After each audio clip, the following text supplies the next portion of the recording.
Hello, you're listening to OS 97.1, the station that can make you snooze. I'm DJ Boring, and I'm here with four people who want to enlighten us on the delight that is multi-level feedback queue scheduling. Now, I'm curious to know what is that, guys, and who am I speaking with today? Sahidul, Robin. Hakeem. And Eric. Well, thank you for coming in, guys. I'm going ahead and pass the mic to Sahidul. He's going to start us off. thank you. Hi, I will begin by discussing multiprogramming in computer system and the importance of maximizing CPU utilization. There are many CPU scheduling algorithms, but we'll discuss only multi-level feedback queue scheduling.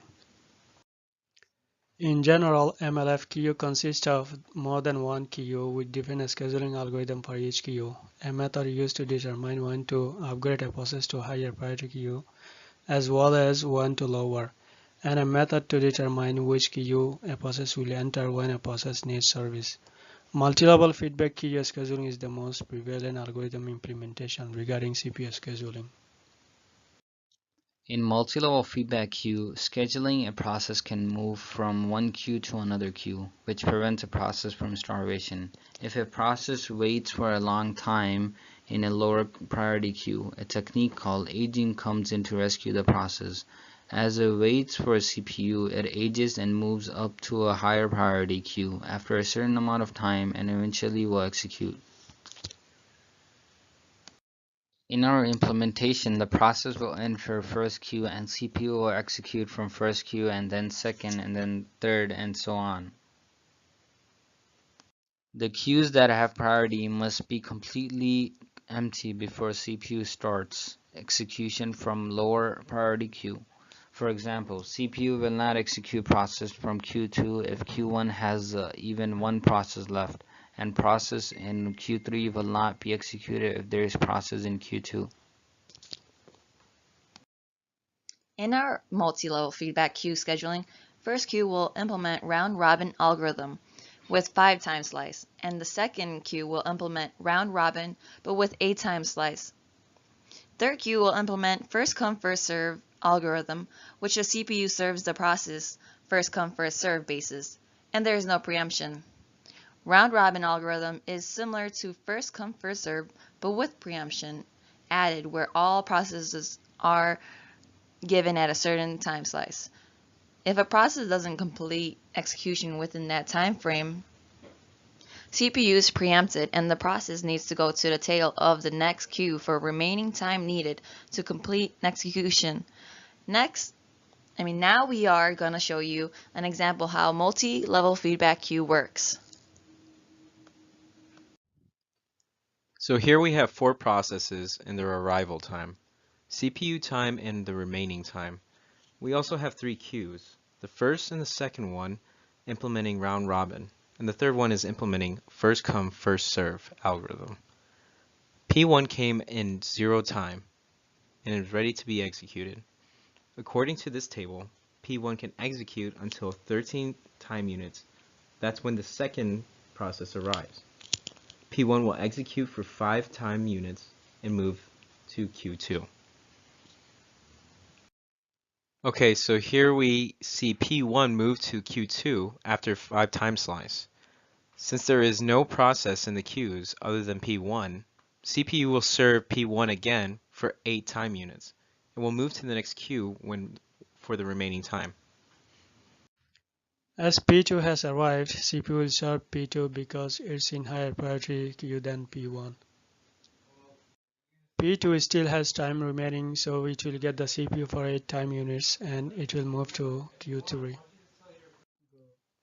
P2 already moved to Q3 behind P1 because P1 arrived there before P2.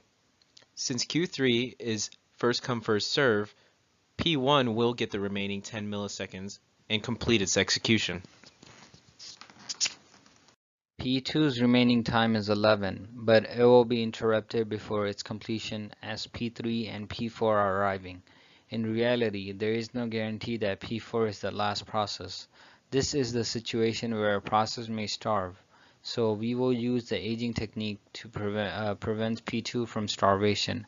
Let's say after every 10 milliseconds since its last execution, we will move P2 up one level.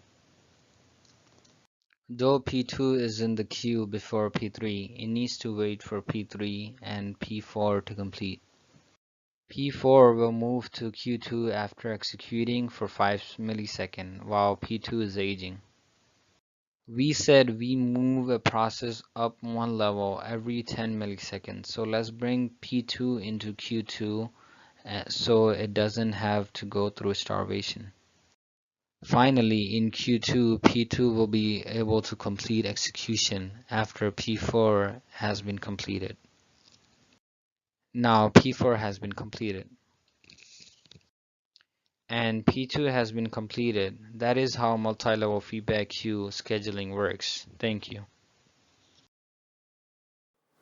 Here we are at the DMV. The DMV is responsible on how quickly they can organize and service the people there. This DMV consists of 3 queues, aka lines, that each have their own set amount of time required to go through each queues and then is either sent to a different queue or finishes their process.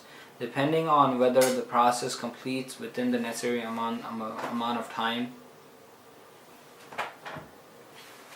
Tommy enters the DMV with all his paperwork and identification, ready in order to present to the service desk.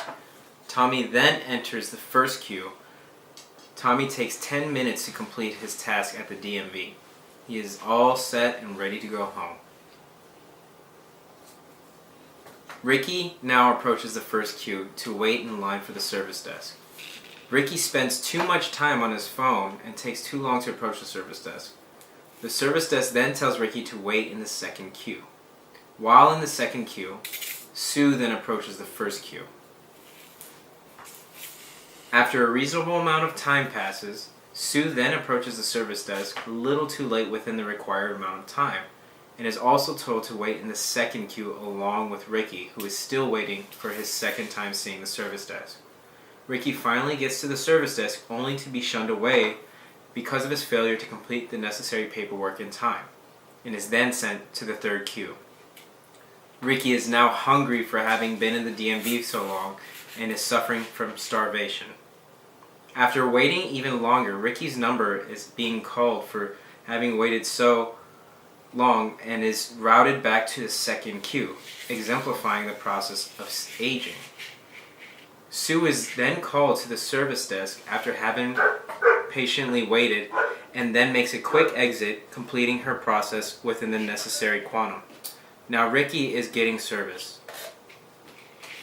Meantime, Linus enters the first queue. Service desk stops serving Ricky in order to serve Linus. After Linus is done, Ricky finally is taken care of and exits, which exemplifies preemption.